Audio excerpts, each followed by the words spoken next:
Order at 6:47 p.m. And I want to begin with any comments, suggestions, petitions by residents in attendance regarding any items not on the agenda. I see none. Let's move to discussion items. Discussion item A. Thank you. This is the monthly report for the Building and Housing Department for the month of June. Pretty busy month in the department here. We had a lot going on. Finishing up our final inspections over at the Melton Center project with the apartment units and the 10 townhomes. Still trying to finish things up over there, but we did issue temporary certificates to both of the buildings, the apartment building and the 10 townhomes. So we will continue to finish that up over the next couple of weeks, and we'll be out there next week doing the site inspections with the borough engineer. Zukin Hotel, we have issued permits to them for demolition and for the foundation.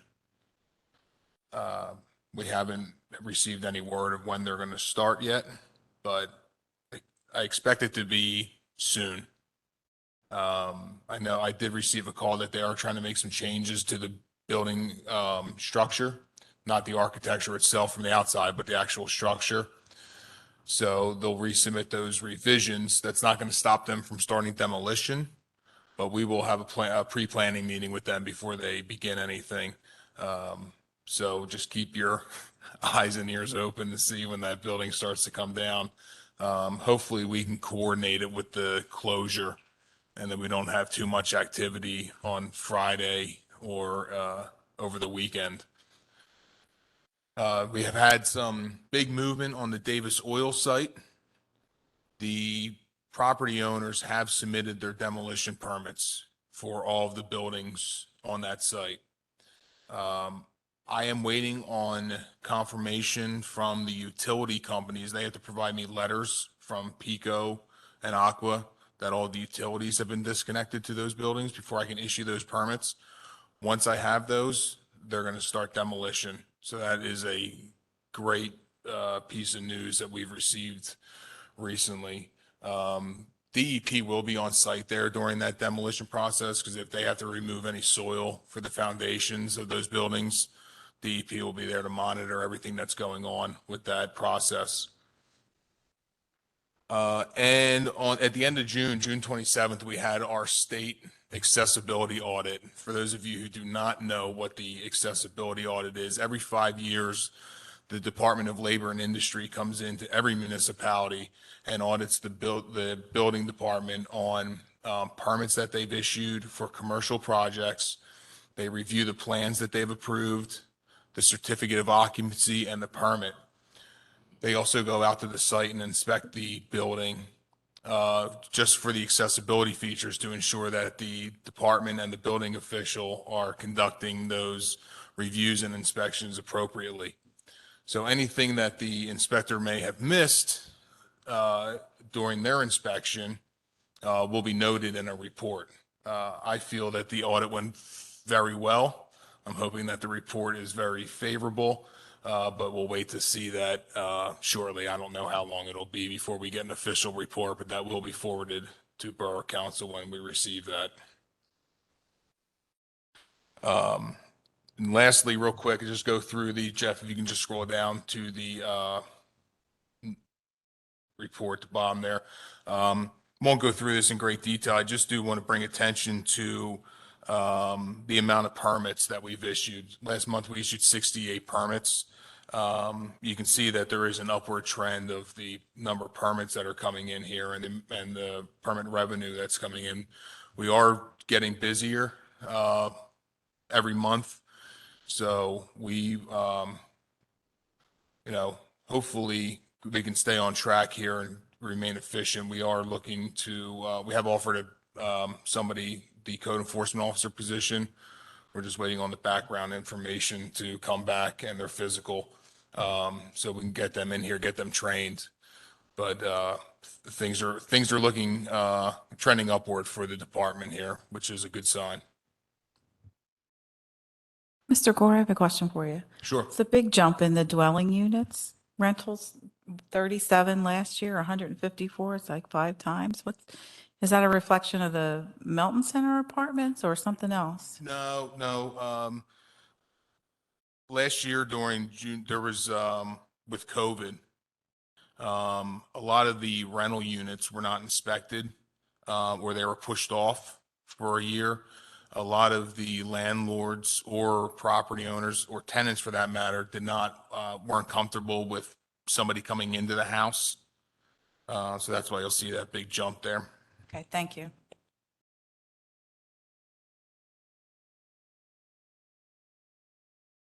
Any other questions? Just for reference, how many rental units are you inspecting each year?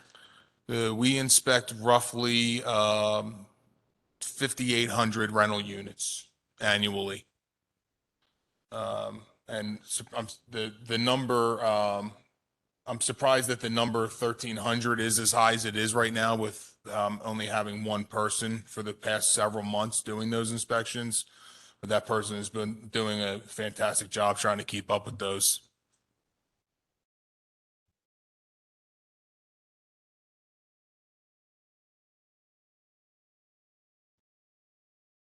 I'm sorry, I do have one other piece of information that I do want to relay. We have a recent vacancy on the Planning Commission. We did put information on the website. We haven't gotten any responses to that yet. So if anybody is interested or they know anybody who is interested in serving on the Planning Commission, please forward us their information and we will review it and get that to Borough Council for interview.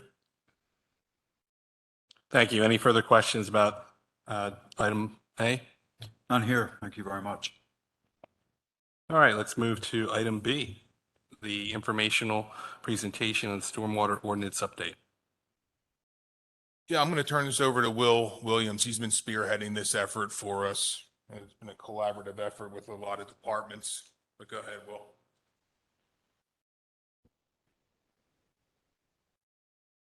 Good evening again. So every 10 years or so, the Pennsylvania Department of Environmental Protection, DEP, pushes out an update to its model ordinance. That goes to each county.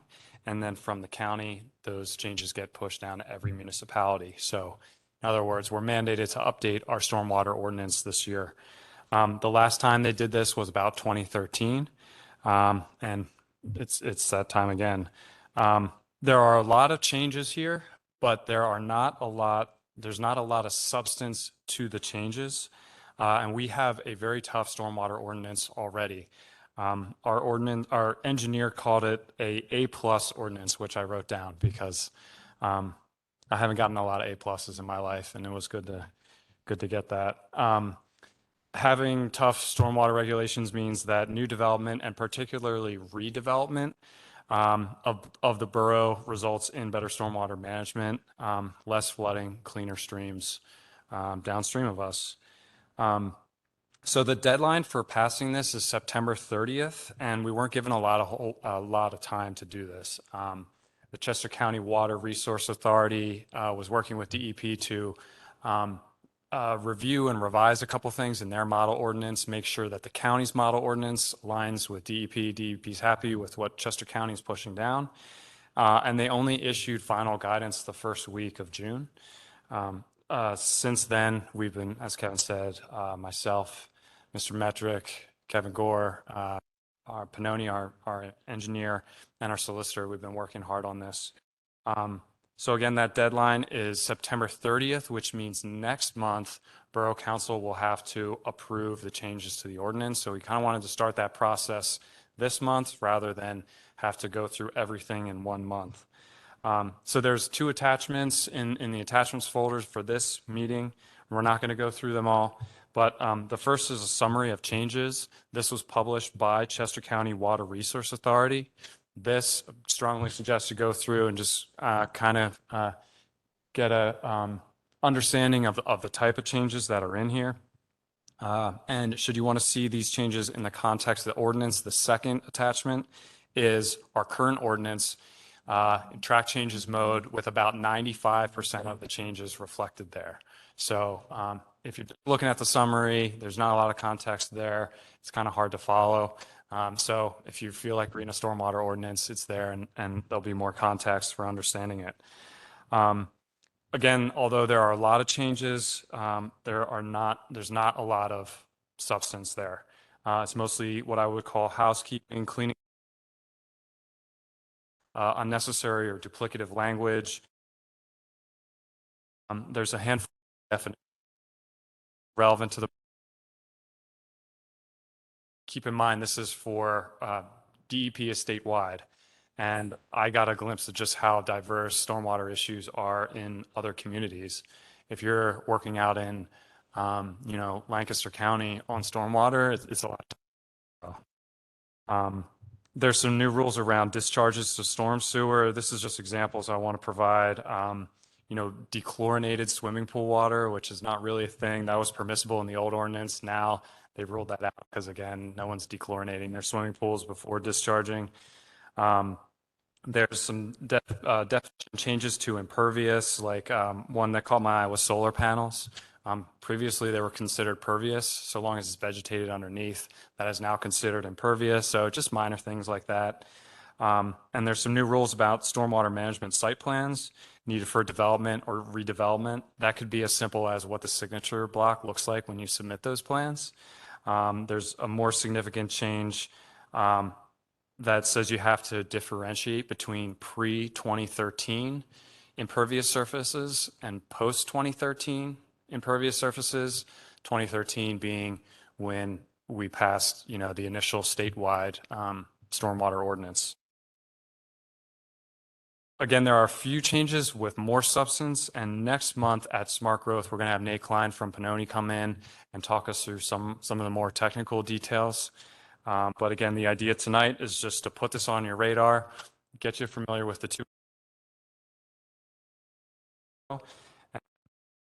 This meeting, we'll talk about it a little, and the ask at that time will be that this committee recommend adopting the changes to the ordinance to Borough Council so we can get that hearing scheduled in September. Thank you. Any questions for Will? Just two questions.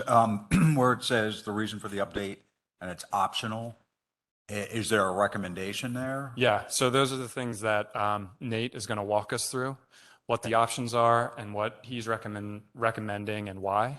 And then ultimately, it will be up to you to agree or disagree with those. Okay. One other question. The precipitation rates that all of the stormwater modeling is based on, has that been updated? I mean, I know that, I remember reading somewhere that there are some that are, 15, 20 years old. Yeah. And that obviously, we've seen a Yeah. massive increase, and there is updated, in some places in the country, it has been updated. So Yeah. I don't know where we stand. I don't think the precipitation rates are being revised, but the level of storm that you're expected to prepare for, if you're redeveloping and you have to do on-site stormwater management, I think those rules are getting tougher so that, it might still be a 2-year storm you're prepping for. I'm sorry, let me rephrase that. Instead of the 2-year storm, you're being asked to prep for the 5-year storm, for an example. If we just have, when Pannoni does the walkthrough of that, if they could just give us some more background on Yeah. that, that'd be really helpful. Yeah, I will say that we went to a presentation about this put on by the Chester County Water Resource Authority, and they have some very good data about precipitation in Chester County. It is shocking. The last 20 years versus the last. As I understand, there are a lot of municipalities that are still using very old data. Yeah, So I just want to make sure that we're using the most recent. yeah. Thank you. Discussion item C, the platform at Greystone. Yeah, we're not asking the committee to make any recommendation on this evening. In fact, we're going to table this to next month, so we can await the police department. They're going to conduct a traffic study on this and that intersection there. However, we did discuss this with borough staff internally here, and if our recommendation would be, without having the police department's study done, our recommendation would be that if Borough Council is going to approve any type of expansion or extension of their platform, that it only be within the confines of their restaurant that they own, so the storefront no wider than that. And we don't want to see the removal of the handicap parking space or the relocation of any of the existing parking spaces. We want them to work within those existing confines that are currently there.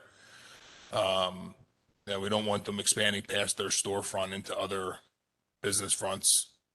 But with that being said, this is just an informational update at this point, and we'll wait until next month till we receive the police department's report. Thank you. Any further questions or comments? Mr. Flynn? Good evening, everyone. Bernie Flynn, Borough Council from the sweetest ward in the borough, the 6th Ward. What Mr. Gore didn't allude to was that on the east side of Church Street, Kilwin's, the Oyster Bar, the new addition to the Oyster Bar, and Yuri's Bakery.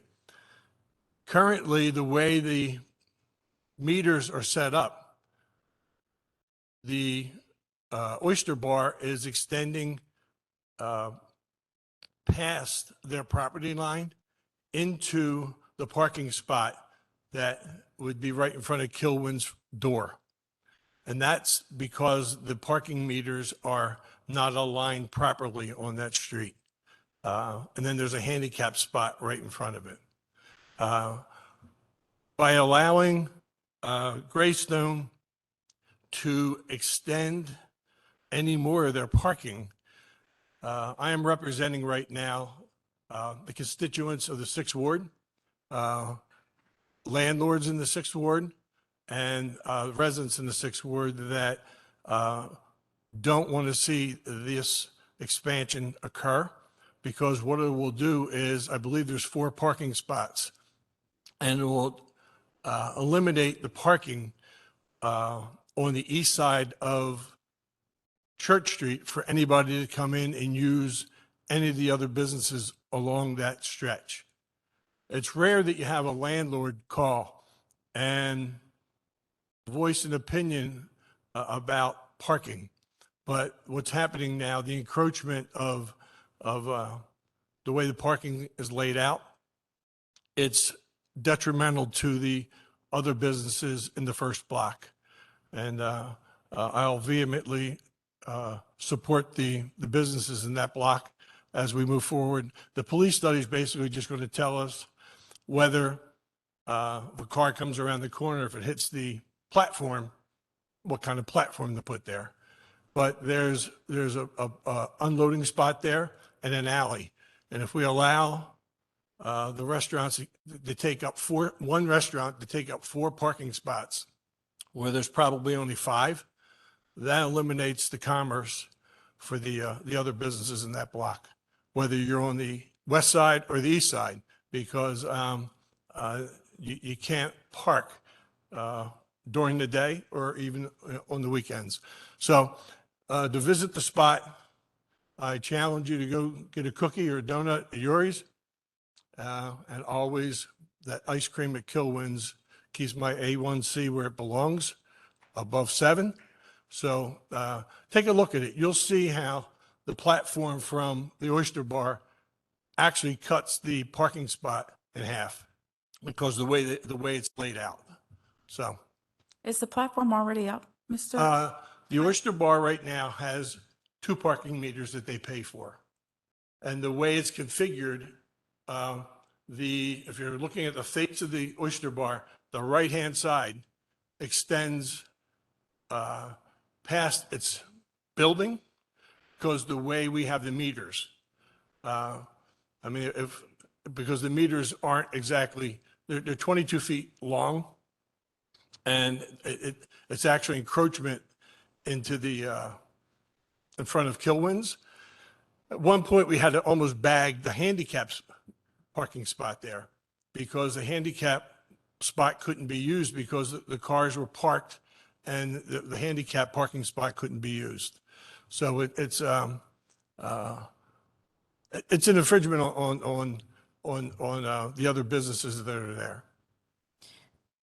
So I'm sorry, is the extension already up or it is not up? No, this Okay. extension, no, it's not up. Okay, They thank want you. another 2 parking spots, and I think there's only 4 there. So, thank you. Thank you. Any other questions or comments?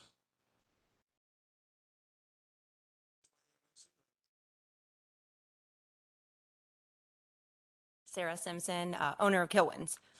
So this is not correct at all. It's favoring Oyster Bar currently right now. It shows that they are not encroaching on our space. They are currently encroaching 26 inches, which is 2 feet 2 inches. Not that big of a deal, but when we are being told directly by our landlord and by Oyster House that this expansion is not happening, and assured us several times that this wasn't happening, I was made aware today that it was being brought to everyone's attention. So I'm very concerned that this will happen. If you're not familiar with our corner, we already have Mercado encroaching on us 21 feet. 21 feet is lost out of our 29 feet. So we have 8 feet of visible space on that corner. So to lose with this expansion, this drawing is not what they are actually proposing. I was approached by a manager tonight that they actually want to take all the way to the meter where that 10-foot is. So like and they want to come all the way out to the meter. So that would encroach us 11 and a half feet total on that side. So we will have 15 feet when we should have 40 and a half and, another 29 on the other side. So I know it is the same owner. I know it's a different subject of the Mercado side, but that is why I really have to put my foot down on this expansion because it's encroaching on us yet again. Thank you. Thank you. Any questions? Yes, yeah, come on. Yeah, to reiterate, if he was to expand towards bakery and take that one, there's 1 meter basically, and it's kind of in between the new building that he bought next to me and my building. So I wouldn't have any spots out front. I currently have 1. The other thing, I'm a morning business, I'm open 7 to 7. But a lot of our business is done in the morning with donuts and Danish and all that sort of stuff. If they put a patio there, it's just going to be a lost parking spot with no use because they don't open till later. So I'm just losing a parking spot for all the morning people that want to pull up and grab something. And it's not even being used until whatever time they open, So, yeah, you look at the spot too, like there's that in front of my spot, or in front of the bakery, that 25 feet, that's all been taken away, I guess, because the alley's right there. Years ago, there was a meter there, but they really extended that no parking zone forward, way forward. I don't know why, but the meters are out of whack, out of line, like you were saying. They don't line up correctly.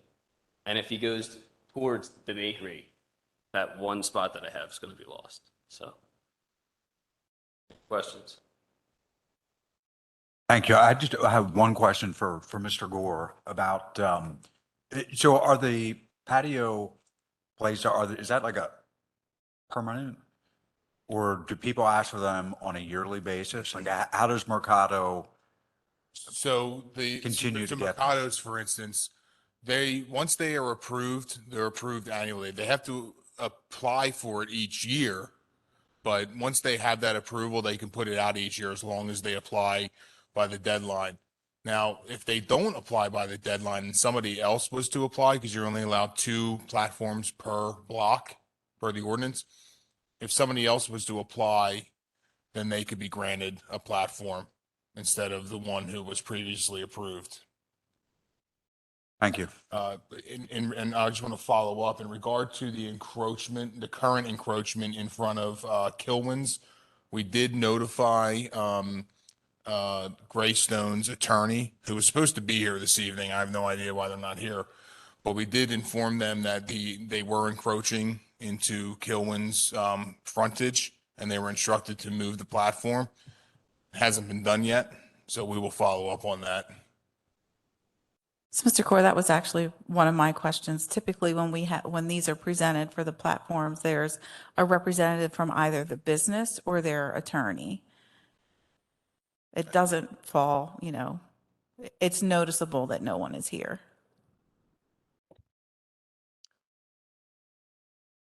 The way we have, Bernie Flynn, the way we have the meters set up, at the Kilwin side,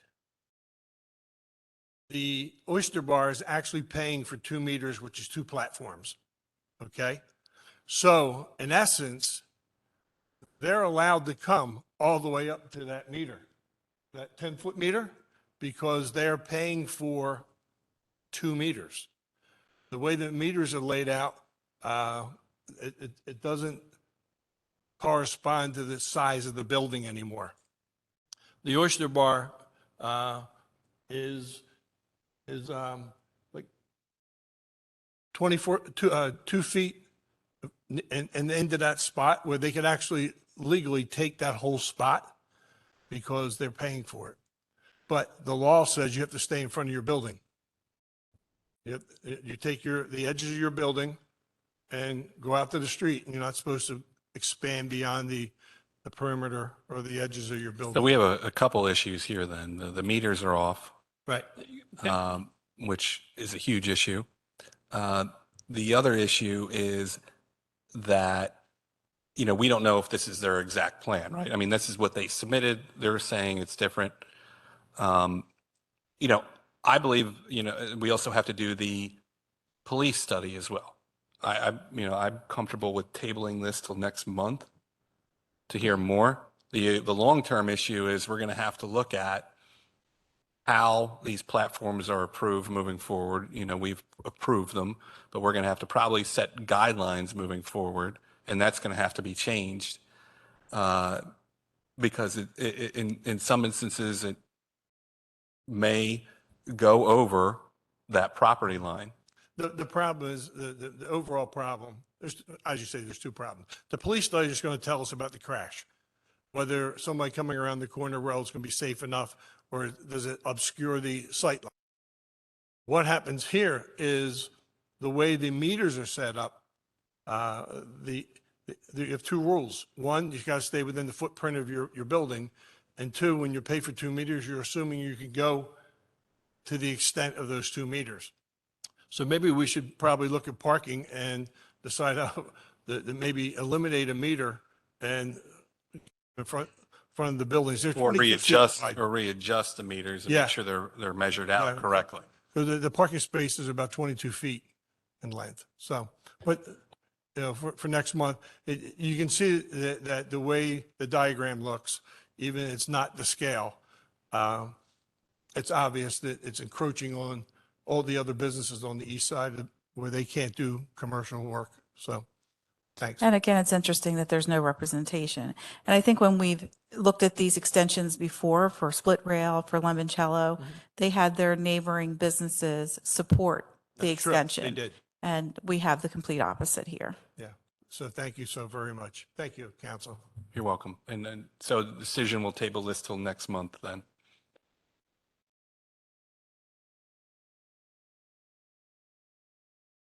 Action items. A, approve the June 2022 smart growth minutes. Any objections to that? No objections. Item B, approve the PAC endorsement for the mural project at the Safe Harbor, Chester County, 20 North Matlack Street. Yes, Jeff, if you can scroll down to the photographs that they have in the application. So PAC recommended favorably on this project here, this wall mural. Go down to the next photo. That's an existing photograph. Keep going. Keep going. Keep going. Keep going. All right. So that is their concept of what they would like to do with this mural. Again, PAC did approve the recommendation for this. As I'm reviewing this, I did have one concern about this, is that it is in the alley. And I'm not sure about the safety of people taking selfies or photographs in the alley. Don't they have the vote mural in the alley too, and people take The which one? the vote, the woman's vote mural? No, that's in the parking lot. I mean, you know, I hear you, but Is this lit? I assume the alley has some lighting? we go back up and see where it is. Sure. This is right at the corner of Matlab and yeah, Market. Market, if you're looking at that top photograph, Market is to your back. So that's looking from the corner of Market and Matlab toward up through their parking lot there. The safe harbor. I don't know how active that alley is. I do see a lot of people going the wrong way down.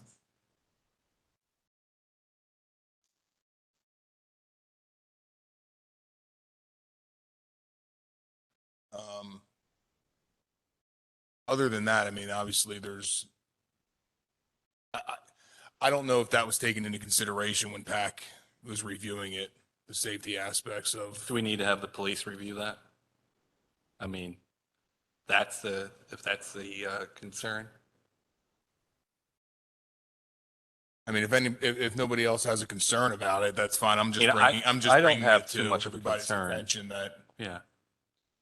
you might have people standing in the alley taking photographs.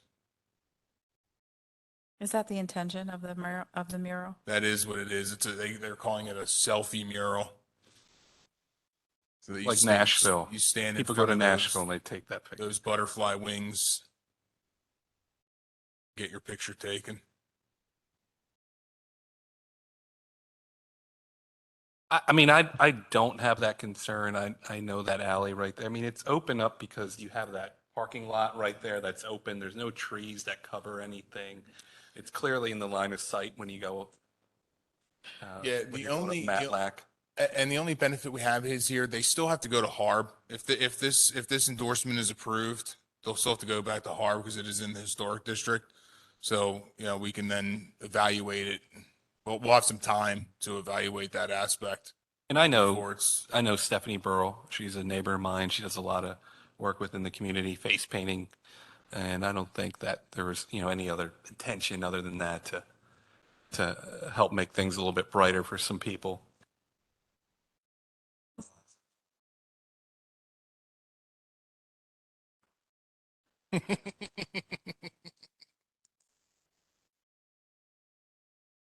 I mean, but the liability is clearly what you're concerned about, Mr. Gore, right?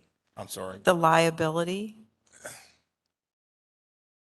I don't know how much liability there is there with approving it, but there certainly is a safety aspect. Jeff, if you can scroll down, I believe. Yeah, all right, back up to no, sorry. There's 3 pictures there. I need to see the bottom 2. They have the dumpster there, and the mural, I believe, is going to be just to the right of that dumpster. So there is an obstruction there. And you do so it's a one-way alley coming toward us in that photograph. I love the idea. How did they pick Safe Harbor building? I don't know. That goes through PAC. I'm not even involved in that process. I mean, I'm fine with it. if we want to approve it with conditions and run it by the police department, you know, and go from there. Okay. Any other questions, comments about this? Let's move. Gonna look for other blank walls in there. Yeah, I mean, that's. Action item C, approve the June 2022 HARB submission recommendations. Yeah, there's nothing. I mean, these are pretty standard yeah. fines. I don't know if anyone had any nothing objections to these spectacular fines. about these. Right. Let's move to action item D, update on Union Station and land development and improvement, and approve settlement agreement with Ingerman. So this has been about 4.5 years in the making with this land development project. If everybody's familiar with Union Station, it is down there at the corner of Union and South Adams. On the right, on the right-hand side as you're heading south. This development had a couple of different developers involved in this. There were 2 different phases of this development. The developer Ingerman, who was phase 1, has been, we'll say, less than willing to get the punch list of items completed for the site work. There's been delay after delay with getting that done. If you recall, several months ago, we were trying to reach out to the bond company to call their bond, and that was not successful. So we spoke with Ingerman and we came to this settlement agreement. And essentially they're going to pay us the sum of the bond plus additional funds. And it's right in there is $155,831. They will pay that money directly to the borough. We will then release their bond. The borough will hold the money. Ingerman will then sign a contract with the site contractor to get the work done. The borough will then release those funds to the contractor for payment. So that is the long and short, the short of the long of the agreement here. We've been working very diligently with the borough engineer and borough solicitor to get this accomplished. And we trying to do the right thing for the HOA down there to get this site completed, closed out. And this is probably the best route to accomplishing that. Ingerman will then just, like I said, hand over the money to us for us to pay out the contractor to complete the work. The contract between the contractor who's going to complete the site work, it's not going to be a contract between the borough and that contractor. It'll be between Ingerman and them. We are just simply facilitating payment of that work to the contractor. When do they anticipate this being completed? As soon as this thing gets signed, we can get that out there. I mean, it's going to be within the next couple of weeks.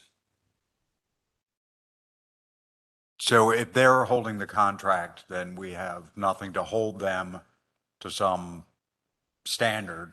I mean, they could hire a contractor who's going to.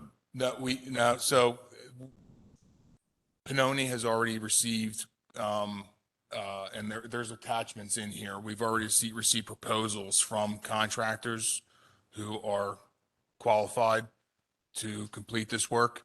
So Ingerman will then enter into a contract with those individuals.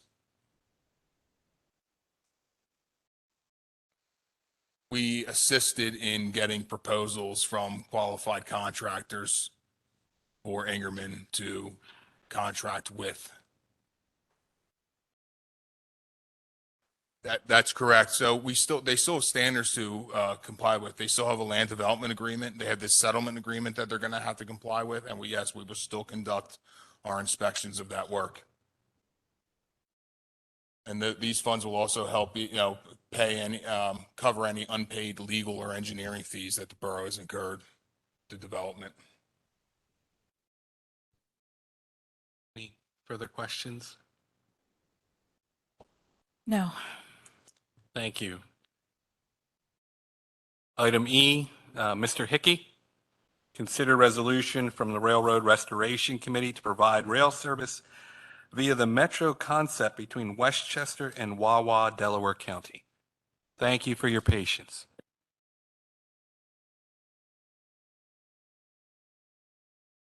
At the last working session with Borough Council, we suggested that it would be helpful as we move forward to get a sense of the council. We have been working for 8 years on various approaches, working with SEPTA as well as with other parties. And I think it's pretty clear the full Cadillac of service, which would be extending service from Westchester all the way into Center City as a one-seat ride. It's just totally unaffordable. And if it was, and and even at its cost, it's a great use of resources. The thing that's overlooked often is when the trains were operating up until 1986, there were 18 trains a day to Westchester. 11 of them were shuttles. Anyway, they just took you as far as Media, where you got off the train and got to a train to go the rest of the way to Center City. So looking at that reality of what, the service was never anything more than that to start with. The idea of going for a shuttle seems much better, seems to be a much more effective and achievable way of approaching getting rail service started. And we'll leave it to our children to figure out whether they want a one-seat ride. But meanwhile, people can be riding better. We're talking about, in our proposal at this point, 19 round trips a day. So that's even, it's 38 trips. That's even a greater level of service than was there before. And we think that will actually overcome the shuttle stigma of having to change trains en route. So what we're looking for at this point is not approval of the idea, because we haven't finished the idea yet. We're still working on the plan, and we have partners like SEPTA or the Transportation Management Association of Chester County, who has expressed interest in taking this on as they do other operations like shuttle buses in moving this forward. So we've got a very interested partner, a very green-looking partner in a private sector railroad operation, Railroad Development Corporation of Pittsburgh, who has expressed a lot of interest in using this as kind of the showroom for their product, which is a self-propelled battery rail car, and finding green ways of doing things. Anyway, so at this point, what we are asking for is a resolution of support that that the council is okay with us going through this other approach, shuttles, and we will continue to pursue that with partners to implement it. It's the second clause, and I'm trying to remember what the second clause said. And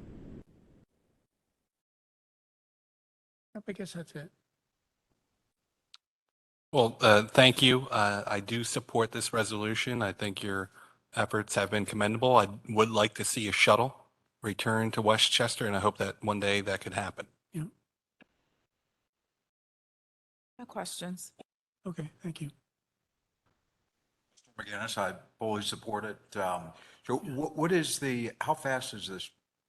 It would go 60 miles an hour. Okay.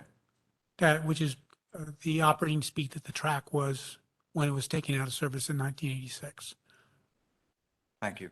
12-minute run to Wawa, which is, by the way, faster than you can drive and park to get to a train. So it's a competitive running time. Sure. Thank you. We could consider this 3-0 then. Thank you, Mr. Hickey. Appreciate Thank it. you. Appreciate it.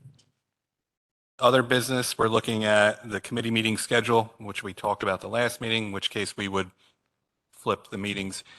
Smart growth would come before finance beginning the August meeting. Yep, 6 p.m. Perfect. Any questions, concerns about that? All right, motion to adjourn, 7:31. I apologize. You want the police to review that for PAC? Oh, Yes, yes, I do believe, I believe that does make sense. There was that concern. I do believe that. Thank you, appreciate it. All right, we're good to adjourn. Perfect. Thank you.